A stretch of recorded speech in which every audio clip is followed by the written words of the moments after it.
ladies and gentlemen, do you know what number episode this is? 80. It's the 50th episode special! 29. Huh? 29. It might only be the 50th due to technical difficulties. Yeah, but you know. But we are here. We're You back. never look a gift horse in the mouth, right? You take what you can get. It gave us time to put together a 50th episode special for you guys, so we're going a little bit off grid. No football talk in this one. Weirdly. We're going to do Red Wings recap going into the beginning of the season. A little Tigers look ahead to the playoffs? What? And we'll do a little Pistons recap going into their season as well. So, who do we want to start with? Do we want to start with the most exciting of the three? Yes. Yeah, let's. Well, and Samo, take it away. Tigers. I just got a question for you. One question. You know the Tigers won a game? Oh. Shout Except out for last G-Mac night. Cash. Except for last night. That's Fine. It don't matter. It don't matter. They It already don't cushed that hoe. matter. They already cushed that hoe. They ain't got to win no more. It don't matter. Till October, they ain't got to win no more. No. I'm kind of disappointed, low key, because I set predictions for 500 season. So did y'all. Yup. Yeah. The only motherfucker that said playoffs. This son of a bitch. Hey, what's their actual record, by the way? Yeah. What is it? I think- Below 500? No, it's 534 at last I knew. 534. It is 86. By the way, 75 as of boys. right now. So that's Oh, Get fucked. Before I see the future. not where I Nothing saw that but the going. Does that future. mean the Red Wings are going to win the cup just because he said they were? yeah. Yeah, the Next Tigers. year, not this year. I'm sorry, the Tigers aren't 500. They're 534. So we're technically all Oh, winners here. Heaven forbid we guessed 500 and they finished damn near 500. Yeah. I think we were all correct. Early in the season, we had like 7-0. Yeah, it was a pretty hot Yeah, start. We had a good hot start. Last undefeated team. And then they We fell lost. into a pit. Yeah. They fell into the piss. The Pissletics. We fell. We poke a whole lot of fun. Fuck Oakland. R.I.P. Except Oakland. City. Just I don't like any of your sport teams. Well, they don't. What have, sport team? They don't Don't have have it any anymore. Yeah, what sport team? What sport team? They ain't got none. I got a whole rant about that, but R.I.P. Oakland sports.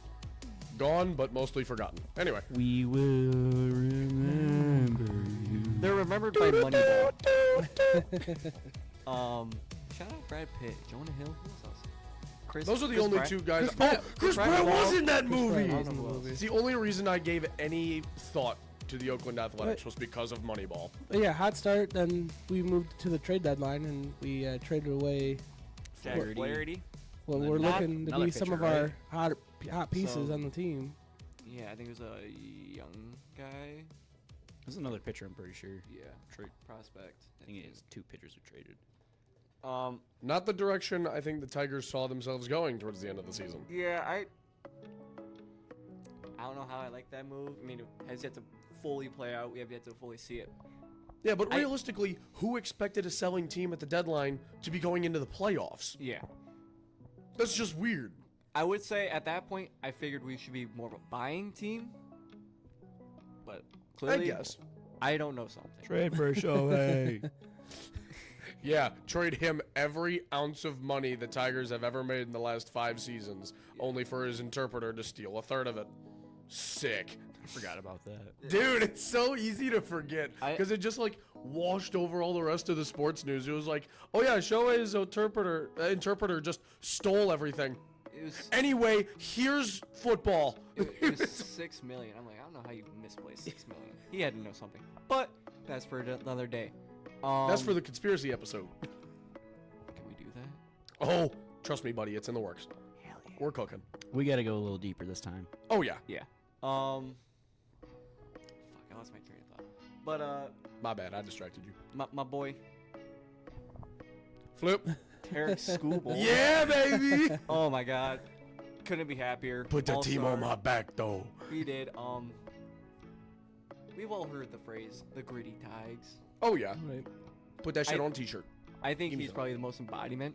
Like, That if feels you about see right. him get a strikeout, he's fucking. Gas in the tank. Oh yeah, I think he's Adrenaline in my veins. like I forgot who said it, but locker room, like in the locker room talk. Someone was like, "Yeah, when we see Tarek on the mound, we got this in the bag." Name a player on the Tigers you'd more want to run through a wall for.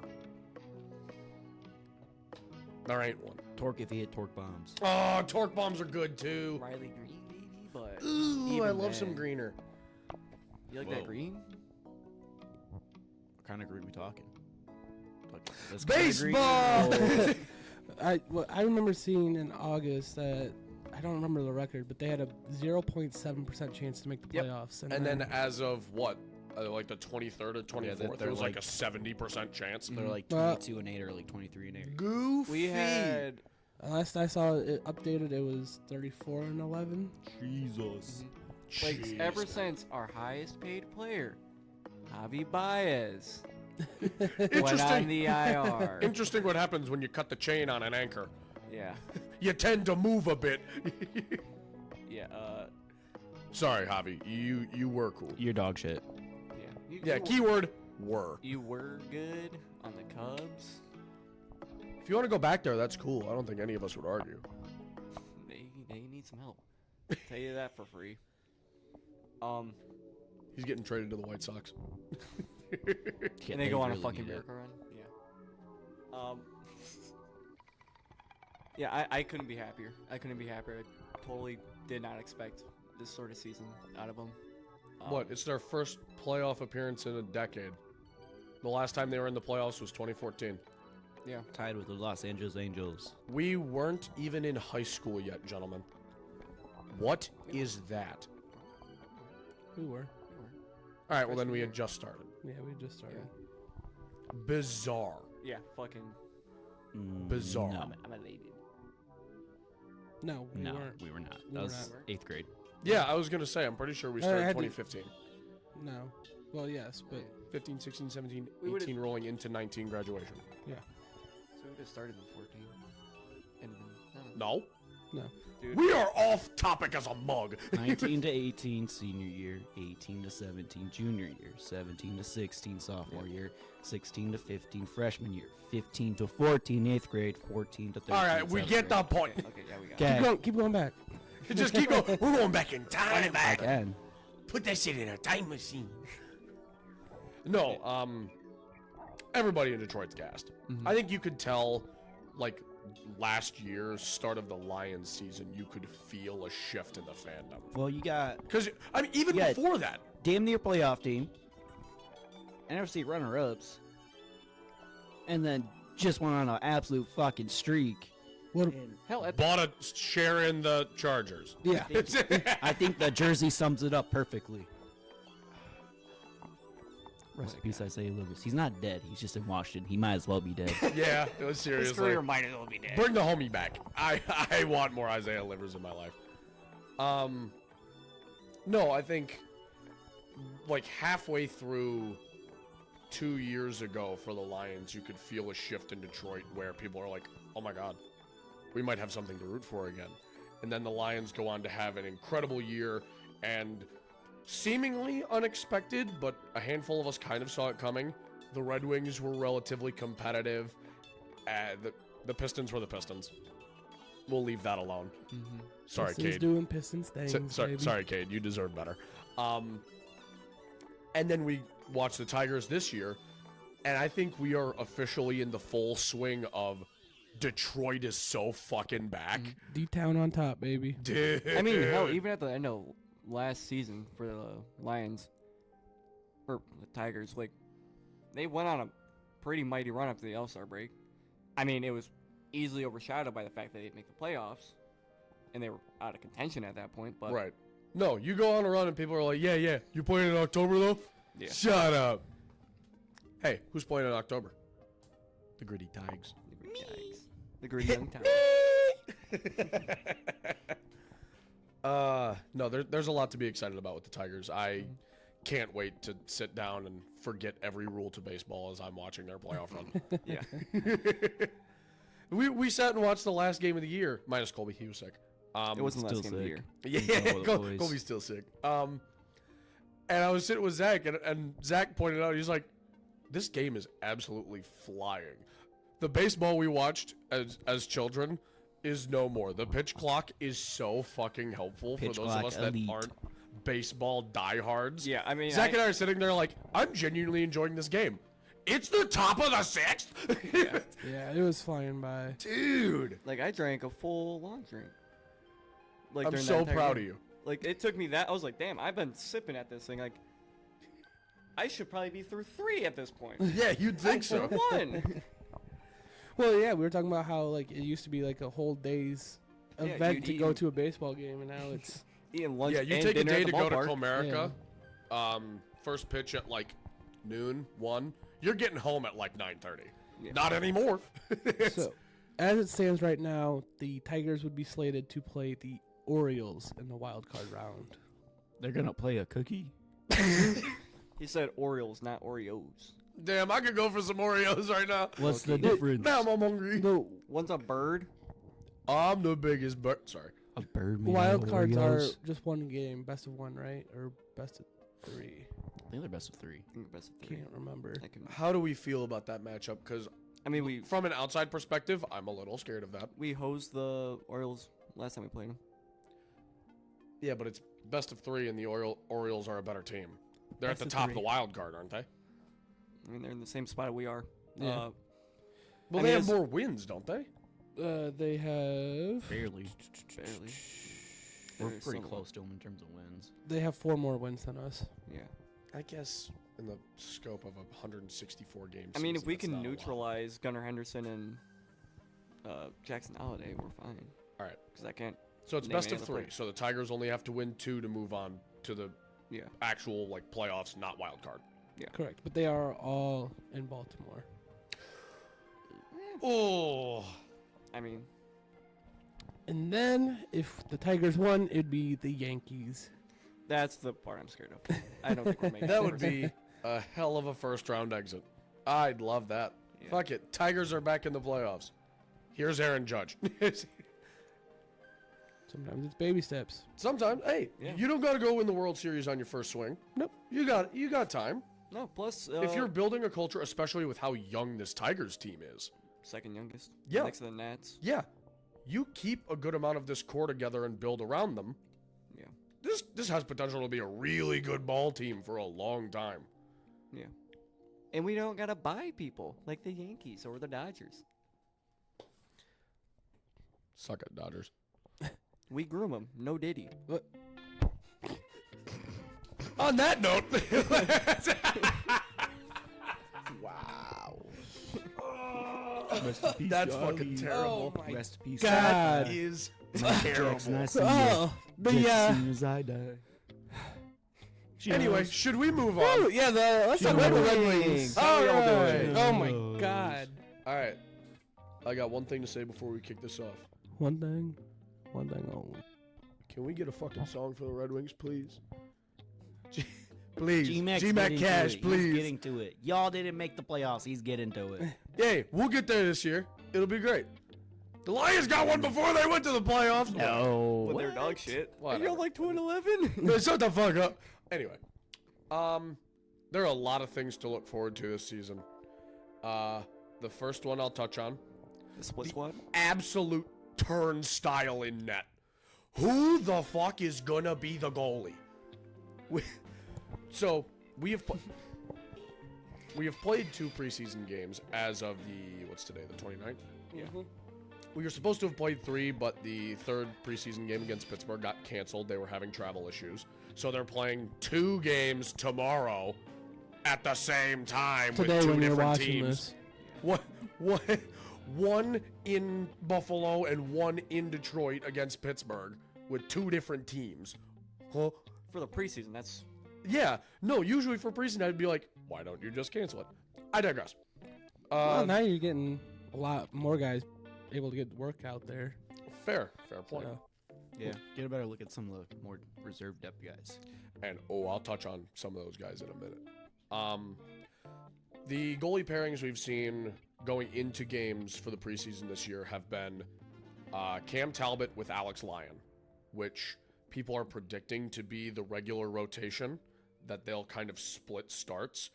But then you have the secondary group, which actually started game 1, of Ville Husso, who looks healthy, making $5.5 million a year. How is he your third goalie? And Sebastian Cosa, the kid. I wouldn't be surprised if at any point in this preseason we also see a little bit of Gage Alexander or Jack Campbell. The soup. He plays for the Lions. One of them does. Shout out Edmonton for buying out a soup can. Anyway, I don't think any of their goalies so far have looked bad. I didn't get to personally watch the second game against Chicago with Lyon and Talbot, but Fuck you, Bally. it was, yeah, fucking Bally. I get the Tigers are important right now. Have a second option. Why am I having to watch the Game Center through Detroit's website? Isn't Amazon buying Bally and then? When's this whole they funded fixing Bally sports supposed to happen? They funded Diamond Sports, which owns Bally, but there's currently no projection on when games will be available on Amazon, if at all. So I'm sticking with my Bally subscription. Bezos has so much money. Bro, just put the games on Prime. Bro could stream literally every single one of those games. If I have to watch a fucking MSU game on Peacock, let me have the Red Wings on Amazon Prime. Anyway. Well, good thing you didn't watch that one on Peacock. Multiple reasons on that one. Should've. That's what we call it, double entendre. Anyway, no, it'll be interesting to see who they go with. I don't think any of the goalies have looked bad. Cosa is almost guaranteed to be the starter in Grand Rapids just because he's so young. Give him more professional time to build. He was 4 U of M players in the top 5, wasn't he? That same draft? No.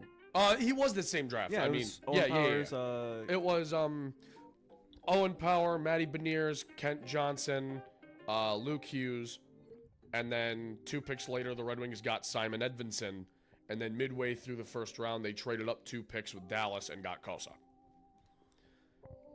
We watched that one. Yeah, he's young. He's got a lot of time. So well composed. I'm so excited for what this kid could be.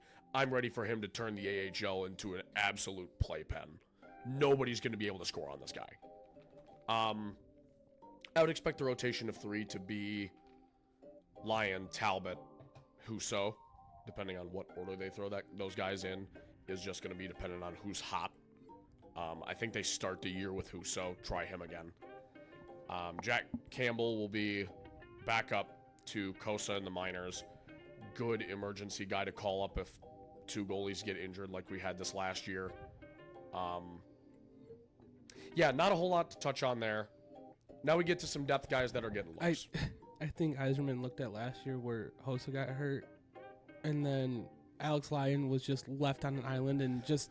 Dude, you had Husso getting hurt right before they go to Sweden for the Global Series, and then Bernier in the first game against Ottawa forgetting how to play goalie and ducking a shot in overtime. Not even overtime. It was overtime. Tim Stutzel, baseball bat out of the air, and Reimer's in net. Oh, God! Hey, man. Flying objects are scary, okay? Yeah, scary. He's wearing a suit! Anyway. It's still scary. And then you had, what? Michael Hutchinson is the emergency backup. Thankfully, he never had to play a game. With Alex Lyon, who was thrown on an island. He's like, guys, I can play goalie, I swear. And he did really good. Until it was like the 40th game in a row, and they were like, he's like, guys. He's not Vasilevsky. You can't burn him out. You know who else was burned out like that? You know who else was burned out like that? Hilariously, in 2017, Cam Talbot by the Oilers. He played 70 games in the regular season. They had no backup. And then they went into the first round, won. Went into the second round, got hit in the head by Anaheim. Like, oh, I feel so bad for him. He's never quite recovered. Couple depth guys that are getting looks. The biggest one that I've seen who's gotten to play both preseason games regardless of the roster switch up is Amadeus Lombardi. Wearing number 78. What a name. That's a fucking name. If I remember correctly, I think he's a 7th round draft pick. Last round in the draft. Either that or I'm thinking of somebody else and he's a 4th. Regardless, not a high pick. Brother has handles. Like, as you guys will see in the vlog going up the day after this one goes up, I got to go to the Red Wings game in Chicago for their first preseason game. And they had a line of Michael Branzig-Nygaard, Elmer Soderblom, and Amadeus Lombardi at center. Sweet Lord.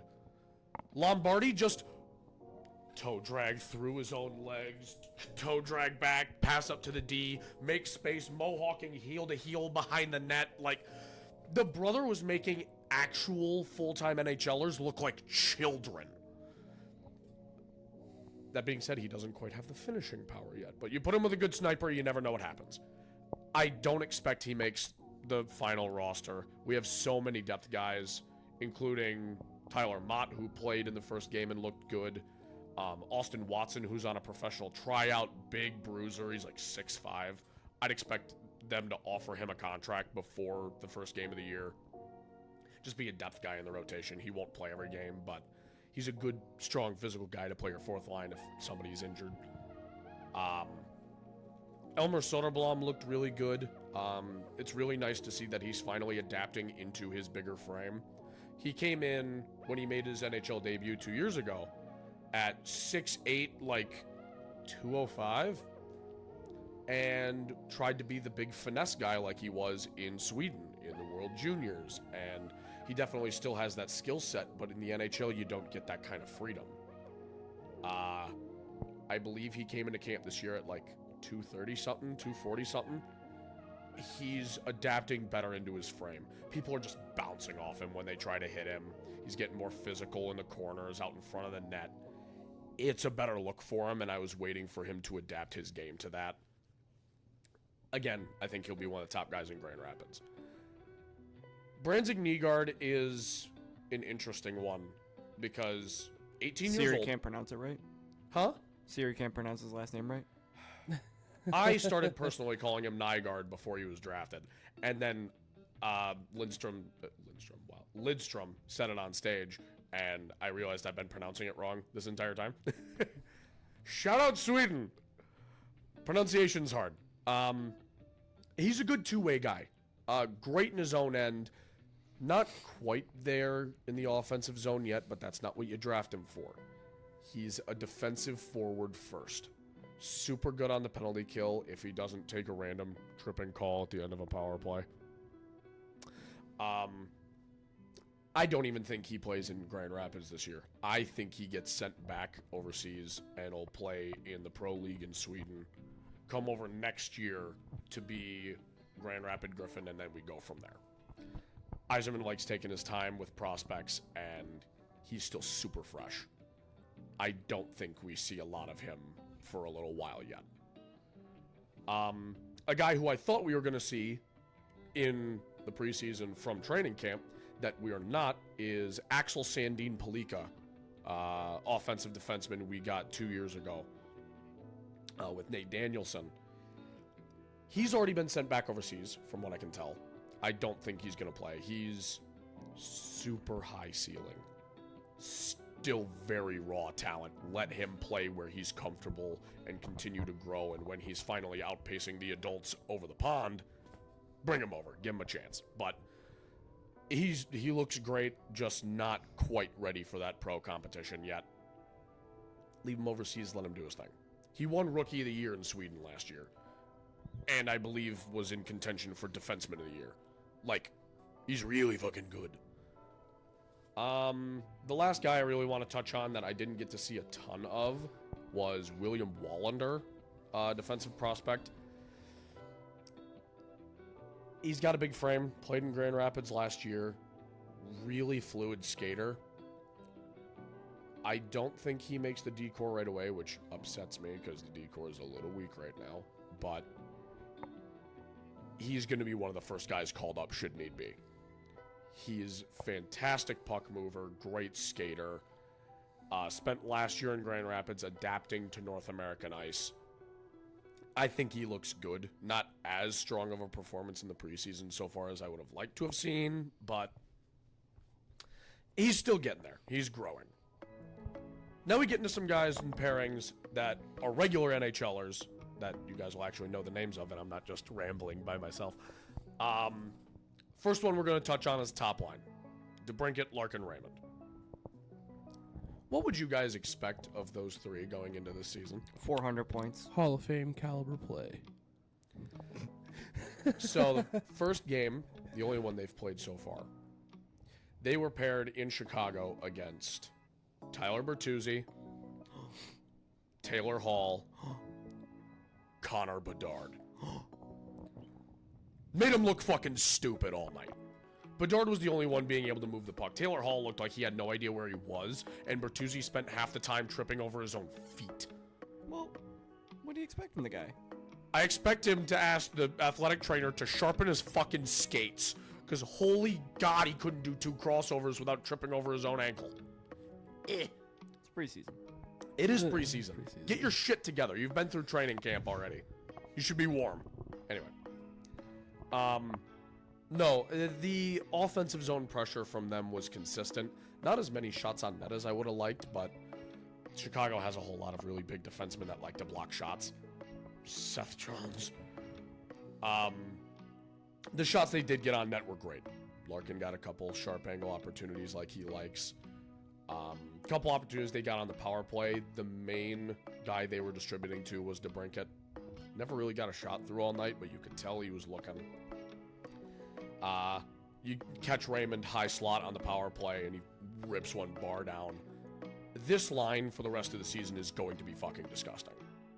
Like when Raymond was going through his little slump last year and they brought up Kane to that top line, you could tell it kind of woke something up in him. He's like, oh, I'm supposed to be the guy. Let me be the guy real quick. And then he fought Ben Sherratt in practice, and now he's the guy. I'm the guy. He is the third highest paid player on this team, behind Sider and Larkin. He knows who he's supposed to be. The guy. He's awake. You could tell from his movement all night in Chicago he was only half trying, and he still made people look silly. I'm thoroughly convinced Raymond could win the Hart this year. He could win MVP. He could win my heart. Then the last grouping I'm going to touch on involves Vladimir Tarasenko. Rocking number 11 out there. That's a weird look, but I'm not going to argue about it. I believe he played on a line. It was consistent with JT Compher, but I think on that left wing, they were subbing in between Andrew Kopp and Michael Rasmussen, testing who's going to be best on that grouping going into the regular season. I think it'll be Rasmussen, but they also have Kane at their disposal, so I have no idea. He looked fluid. Like, I was really worried last year watching him play third line in Florida. And I'm like, yeah, you can look good on third line in Florida because you're in fucking Florida. Their depth is that of an all-star team. He looks smooth. You can tell he and Compher are already building something. I think Kane is going to be the other winger on that line just because Tarasenko and Kane have played together before with the Rangers. I'm excited for what it could bring. I'm not getting my hopes too terribly up because, again, I would have been more excited for this Tarasenko signing if it were like 2 or 3 years ago. He looks good. They're going to try and give him as many opportunities as they can. He's more of a veteran guy on this team. He's won a pair of Stanley Cups. You got to bring veteranship into the room. And for just over $4 million a year for 2 years, that is a great signing. I can't wait to see what he can do with this team. And if he's not doing great, fuck it. Bring up Rasmussen, drop him down to the third line with some of the kids. Give him a chance. It's going to be a good year. It's going to be a great year. I'm really excited with all the youth coming out. Yay. That has been Tony's Ramble. Hey, Colby, talk about the Pistons real quick. Yeah! These motherfuckers suck. Oh, they are. Then the future does not look bright. These motherfuckers are... Unless they just, like, pull something out of their ass and, like, have a run this year, they're not going to... I mean... Hey, what? They brought back Tobias Harris. Hey! Hold on. I'm the Pistons. Nothing. Damn. You know, and their owner did buy... Oh, there's something there. And, fuck, we traded it before. you know, the owner did get Yeah, owns now part of the Dylan Chargers. which so, is so interesting. shout out. He's man. like, it's all right. You This know. team is going in the toilet. Time to pick up a team on the up and up. There's stock in the Chargers available. Give me that. He more so just 'cause we ain't wants buying it. money. He just wants his money. Yeah, Hey, this man. year is not Dollar gonna be a bills good in the year. NFL. Money It's hung. going to be a rough year. They took on Again. They took on aging assets that cost a lot of money, and it's going to be hard to flip them. Yep. What kind of term are those contracts on? Are they like 1-year deals or? I don't know the years on them, but Because I feel like the Pistons, if they took on all these contracts on like 1 or 2-year deals, you're kind of trying to be the shittiest franchise in the NBA. well, Tobias Harris gets paid $25 million to suck. And then Tim Hardaway Jr. gets paid $16 million to yeah. suck. So. Dude, Kate Cunningham gets paid I get almost paid $14 $20 million to suck. Be the only alright. player. Yeah, he's the only player He's on not an even- island. heard That's the that thing joke. is like And then Cade has not shown nearly enough that he should have shown by now. Yeah. Maybe it's because he doesn't have the help around him. But I would assume it's the help. I'd not give him a pass. He's looked No. fucking bad. He hasn't seen You've got much to growth. expect more, but at the same time, is there a lot of room to blame him? I mean, he's played. we've seen Jimmy Butler carry the Miami Heat. Yeah, Bubble season. but Cade ain't no Jimmy Buckets. Well, Cade has played 2 healthy seasons in the first one, which was his rookie year. He shot 41%, 31 from 3, 84 at the free throw line, and had 17.4 points per game. Last year was his second fully healthy season. He shot 44% from the field, 35 from 3, 86.9 from the free throw line, and had 22.7 points, 7.5 assists. Numbers are there, but that's, I mean, when you're on a shitty team, Those numbers are going to be there. the numbers are good. Yeah. And like they have like Talk about decent young guys too. It's just a matter of what their goal is this year. It's and I tanking. think their It's goal to suck. is to suck real bad, Which fucking is stupid. which isn't working for them because how many times have they had the first overall pick and been demoted down to 5 through the lottery? They don't ever get the first overall. Exactly. If you're, except for trying, Cade Cunningham. if you're trying to pick up a top talent, maybe don't worry about the first overall pick so heavily. Maybe pick up decent players at the deadline or like free agency, trade them at the deadline for draft capital and build Well, that. that's the thing well, is that's- guys don't want to come here. Yeah.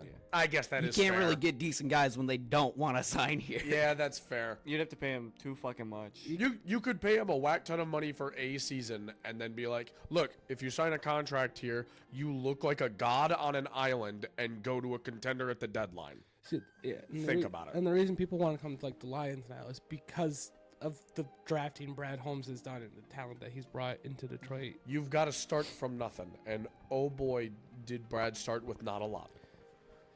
Yeah, the Pistons. Oh, man, Pistons. They are by far in the deepest hole of any Detroit team coming into a rebuild trying to figure their shit out. Dude, No, like not the Lions even. won more games in a calendar year than the fucking Pistons did for a minute. The Pistons have sucked for a very, very long time now. They are. Well, they only have to look in the mirror for why they are in this hole. I mean, it all starts pretty much before they even won the finals back in 04. That's when the fall of the Pistons started to happen, when they drafted Darko Milicic, second overall. God damn You know, it, Darko. ahead of Melo, Bosch, Wade. Like, it starts all the way had back Melo. then. It starts all the way back then. We And coulda then had Joe Dumars and his Melo. terrible signings that he had. Like, it starts all the way back then. Is that management core still with this team? No. I was going to say. Dude, There's dude. been a lot. Dumars, And it ain't fucking changing, so what the hell? I think Dumars steps down in like 2012, 2013. Like, so roughly around that time. But he just kept sinking the ship every year. From that Who point on. did Brad Holmes start with the Lions that he could try to work with, either building the team around or trade for Ragnow and capital? Decker. And then traded Stafford. Yeah, traded Stafford. Wasn't Iserman started with Larkin, Bertuzzi, Mantha, and that was about it. Maybe Athanasiou. And the Tigers have had players that you trade for a bit. Who the fuck do the Pistons have? Cade? At this point, you're kind of just in a perpetual state of. I think they're at the point where they have to trade away, get like Jaden Ivey. As much as it would suck. You gotta keep Sar because he's a decent defensive guy. Hopefully, Ron Howland learns how to shoot. He's the 5th overall pick. Shooting isn't great. Everything else is pretty decent, but So, how many more years of this do you think it'll take before they decide that they trade everything? I mean, they already I- blew up the fucking all of management last year. No, not even management. Players. I mean, everything. I don't think they'll ever do Scorched that. They'll never earth. do it. They'll never do do it. No, I don't know if ownership would let them do it. They'll How never could you trade not? Cade. You're living in the basement. They'll never trade Cade. See, if you continue being bad, I don't know if that's the right move. Doesn't matter when the ownership Yeah. is dog Motherfucker, shit. NBA Tom players move Gores. like poker chips on a table. Tom Like, Gores sucks. He's terrible. yeah, He's a terrible owner. That's why people want him to sell the goddamn team. yeah, yeah. It's all about money. It's all about money now. It's definitely a more somber note to end this episode. It on. is, but It's a wake-up call. Every real. other Detroit franchise is on the up and up or already there. It should be- Fucking figure yourselves out, bud. it really should be a slap in the face to the Pistons organization that the Lions are up, the Red Wings are on their way up, the Tigers are up, everyone around you is up. Hell, even the fucking Michigan Panthers had a great season last year. Dude! Like the teams in Detroit. Even Detroit FC.